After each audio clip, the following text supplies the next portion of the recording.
सो Fleming's left hand rule, ये हम देख रहे थे, Fleming's left hand rule to determine the direction of force on a current carrying conductor in a uniform magnetic field. तो उसमें आपने क्या करना है कि लेफ्ट हैंड की जो फर्स्ट फिंगर है या फोर फिंगर, तो देखें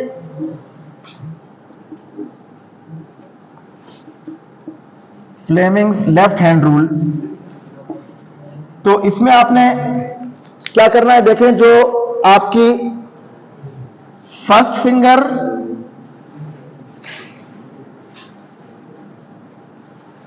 ठीक है, इसको आपने अरेंज करना है, इसको आपने रखना है फील्ड की डायरेक्शन में, और जो मिडल फिंगर है आपकी that is placed in the direction of current I. ये आप इसको याद रखने के लिए ऐसा कर सकते हैं कि देखें, you have to place the first finger, या इसको आप फोर फिंगर भी कहते हैं। So first finger is in the direction of field and the middle finger, middle में आता है I, which is basically a symbol for current. So middle finger को आपने अरेंज करना है किस डायरेक्शन में, करंट की डायरेक्शन में सेट करना है आपने, ठीक है। Middle finger is in the direction of current which is designated by I, ठीक है, करंट का सिंबल क्या है, आई। और उसके बाद थंब जो है दैट पॉइंट्स,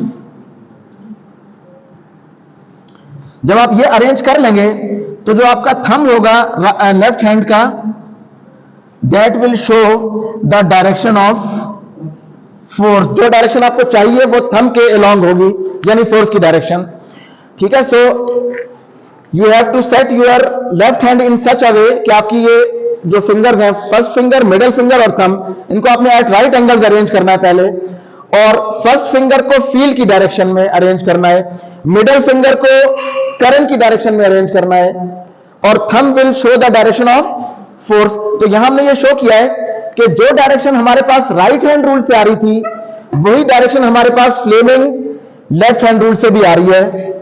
और एक चीज आपको ये बताई थी कि ये फोर्स जो इसके ऊपर अप्लाई होती है, ये दो मैग्नेटिक फील्ड्स का इंटरेक्शन होता है।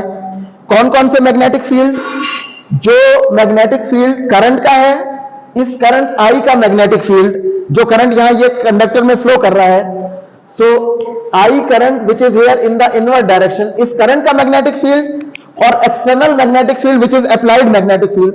तो इनका इंटरेक्शन कैसे होता है, देखिए हमने कहा था ये करंट इनवर्ड है, according to right hand rule इसका मैग्नेटिक फील्ड इस तरह से होगा, सर्कुलर। राइट हैंड रूल के मुताबिक स्ट्रेट करंट कैरिंग कंडक्टर का मैग्नेटिक फील्ड हम थंब को करंट डायरेक्शन में रखते हैं और फिंगर्स कर्ल होती हैं इन the direction of the magnetic field. तो देखिए इस वाले करंट का magnetic field that will be circular magnetic field of this shape. These circles are centered at the wire, ठीक है, ये इस वायर के ऊपर इनका सेंटर है इन सर्कल्स का, और ये उस मैग्नेटिक फील्ड की डायरेक्शन को हमने शो किया है, जो मैग्नेटिक फील्ड इस करंट कैरिंग वायर का अपना मैग्नेटिक फील्ड है, ठीक है। ये जो सर्कुलर लाइन हमने ड्रॉ की है, ये करंट कैरिंग कंडक्टर का मैग्नेटिक फील्ड है, ठीक है, और external magnetic field red line से शो किया हमने। तो देखें according to right hand rule ये मैग्नेटिक फील्ड इस तरह से है, यानी like this, according to right hand rule, यानी यहां पे फील्ड की डायरेक्शन डाउनवर्ड है इस तरफ, और यहां पे फील्ड की डायरेक्शन क्या होगी, अपवर्ड। तो अगर आप गौर से देखें इसको, तो ये वायर है, देखें यहां पे वायर है, इस वायर के इस साइड पे ये वाला मैग्नेटिक फील्ड भी अपवर्ड है और एक्सटर्नल मैग्नेटिक फील्ड भी अपवर्ड है, जबकि वायर की इस साइड पे एक्सटर्नल मैग्नेटिक फील्ड अपवर्ड है, रेड एरोज आर अपवर्ड, और जो ब्लू एरोज हैं वो डाउनवर्ड हैं। तो क्या मतलब, ये दोनों फील्ड एक दूसरे को यहां पे कैंसल आउट कर रहे हैं, जबकि यहां पे एक दूसरे को ये सपोर्ट कर रहे हैं, रीइंफोर्स कर रहे हैं। इसका मतलब ये है कि net magnetic field is stronger here and weaker in this region, ठीक है। सो बी जो नेट है, net magnetic field that is strong on this side, या स्ट्रॉन्गर कह लें, इस कंडक्टर की इस साइड पे एक स्ट्रॉन्ग मैग्नेटिक फील्ड है। क्यों? क्योंकि दोनों फील्ड्स एक ही डायरेक्शन में पॉइंट कर रहे हैं, तो दोनों ऐड अप होंगे। जैसे हम दो वेक्टर्स को ऐड करते हैं जब उनकी डायरेक्शन सेम हो तो। और इस साइड पे अगर आप देखें तो दोनों फील्ड्स अपोजिट है, एक फील्ड अपवर्ड है, दूसरा डाउनवर्ड है। So here the net magnetic field B net, that is a weak magnetic field. तो फोर्स कहां से अप्लाई होती है? स्ट्रॉन्ग से वीक की तरफ। तो फोर्स की डायरेक्शन ये होगी स्ट्रॉन्ग साइड से वीक की तरफ। So the conductor will be push towards this side.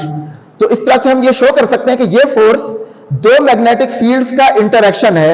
एक external magnetic field which is be applied magnetic field, जिसमें इस करंट कैरिंग कंडक्टर को हमने रखा हुआ है, और एक इस करंट का अपना मैग्नेटिक फील्ड। इन दोनों फील्ड्स के इंटरेक्शन की वजह से ये फोर्स अप्लाई होती है। और इंटरेक्शन किस तरह से होता है कि इस साइड पे फील्ड्स एक दूसरे को सपोर्ट कर रहे हैं तो एक स्ट्रॉन्ग मैग्नेटिक फील्ड है, इस साइड पे फील्ड्स एक दूसरे को कैंसिल कर रहे हैं तो एक वीक मैग्नेटिक फील्ड है। तो फोर्स अप्लाई होगी स्ट्रॉन्ग से वीक की तरफ towards this side, which is actually the direction of force according to right hand rule as well as according to Fleming's left hand rule। ठीक है।